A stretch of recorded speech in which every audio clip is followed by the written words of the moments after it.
$700,000 speaking fee from Russia. That's Bill Clinton. Yeah, Trey, you know, Cohen is expected to testify before the House Intel Committee in a closed-door session this week. I don't anticipate them finding any new information. Maybe you'll see less grandstanding because it's closed door. What do you think happens next with this?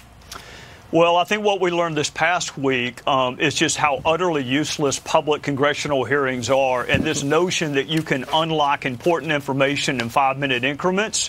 I think the two closed-door sessions this past week on the Senate and the House side with the intelligence committees were very helpful. I think that's why they're bringing Cohen back. And I think good Republican members like John Ratcliffe are going to get Cohen to distinguish the Trump he described in his book transcript versus the one he described before Congress. And I think they're going to go through every sentence Cohen uttered the last time he was before Congress in 2017, so we can get a better idea of just how many lies he told and how many Mueller let him plead to versus how many he actually committed. The closed-door hearings are actually constructive. You get an hour to ask questions as opposed to 5 minutes.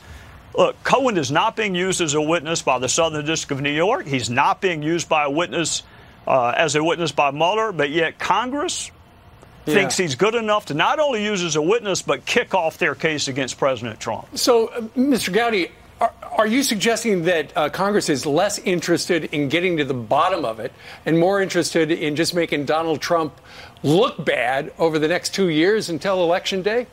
Well, let me ask you this. What serious finder of fact can you name that identifies information in 5-minute increments and does it on television and then flip from one side to the other? I mean, the grand jury doesn't do it. Your local sheriff doesn't do it. Your United States attorney doesn't do it. Well, you've tried to do it. You've tried to do it in the past. And I was an utter unmitigated failure, which is why in the one investigation I ran, we interviewed 103 people. 102 of them were done behind closed doors.